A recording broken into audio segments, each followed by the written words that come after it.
how job seekers can use LinkedIn to get noticed by recruiters and decision makers. Okay. Any tips on that? Yeah. Okay, so getting noticed is really the next step. But I mean, first you optimize the profile so that traffic will convert once we get that traffic. But how do we get the traffic? How do we maximize visibility? Well, that is by creating a personal brand. I have this method called the 7 C's to careers and cash flow. Okay, so it's consistent content creates conversations that convert into careers and cash flow. All right. So essentially what you're going to do is you're going to consistently market yourself online, talk about the problems you solve for companies and how you solve them, and, put yourself out there. You got to sell yourself, right? And you've got to market yourself. So a lot of people say that, when you're in the job search, it's like sales. You have to sell yourself. Well, I would combat that just slightly. Yes, you have to sell yourself, but before sales, there's always marketing. You have no sale without marketing. Even if you think about just basically what a resume is a piece of marketing, right?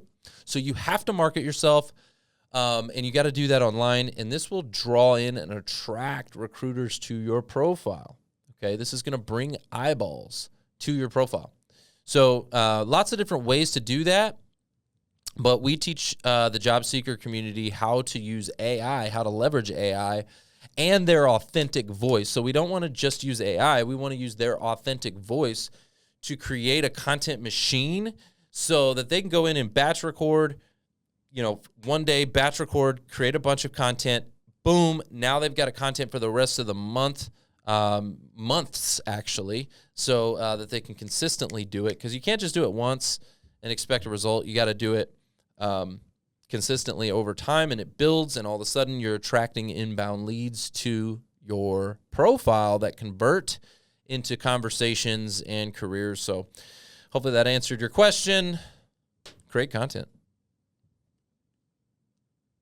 Absolutely, Trevor. That was a gold mine of insight on leveraging LinkedIn and building that personal brand. Thank you for sharing that strategy.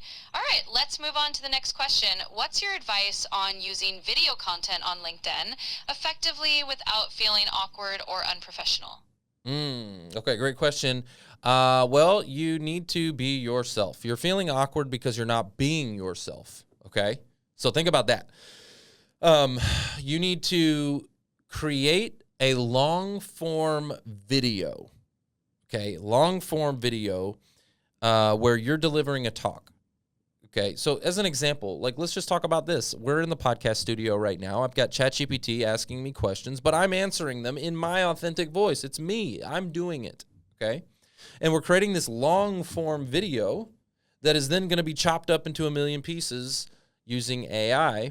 They have AI tools now that will extract your quotes, that will extract transcribe it. So now that we can take that transcription and create quotes and polls and carousels and all kinds of content. It's really a content machine once you use your authentic, genuine voice. So if you're feeling awkward, it's because you're not being yourself, okay? Or you're unsure or you're scared, which could also come and stem from just the opinion, the fear of other people's opinions. You might be afraid of what other people are going to think about you.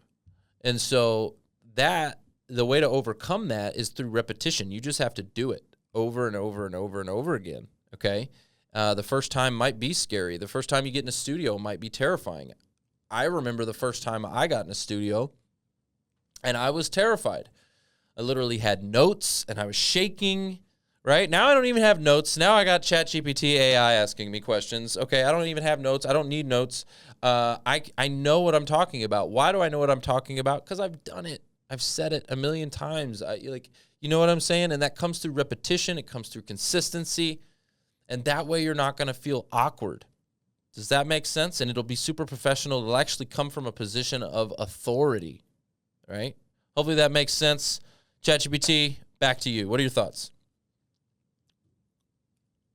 That makes perfect sense, Trevor. Repetition, authenticity, and just diving in with that genuine voice really does help job seekers shine. Thank you for sharing that wisdom. Let's move on to another question. What's your advice for job seekers who want to follow up after an interview without sounding desperate? Okay, well, first of all, let's reframe that, okay? They're not desperate for following up, okay? Following up is necessary. It's not desperate, okay? So maybe do you want to ChatGPT, you want to maybe like reframe that, okay? Just a little bit because it's not desperate at all. It's necessary. Absolutely, Trevor. You're right. Following up is definitely a crucial step, and it's all about showing your genuine interest and professionalism. So let's dive into how job seekers can master that follow up without any hint of desperation. Yeah. So I teach the job seeker to use video communications tools.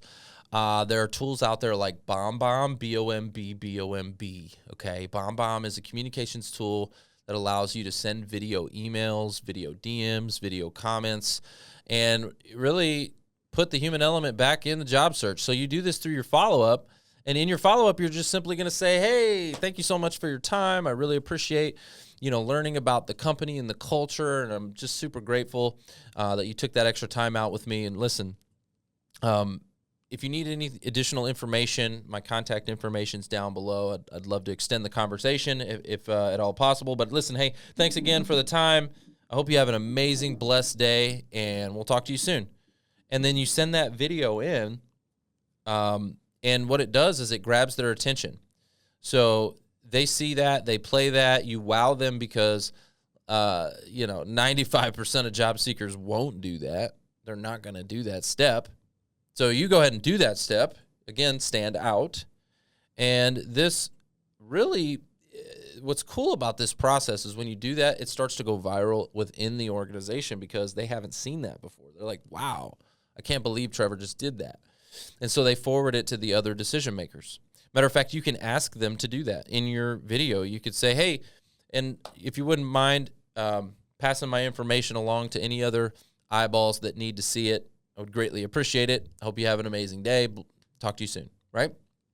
But just following up throughout the entire process, but using video to do it, enters the human element into the job search process because right now the human element has been removed. It's been stripped. They're putting all this AI and tools and different things in place, the ATS, and they're trying to remove the human element as much as possible. But at the end of the day, humans hire humans.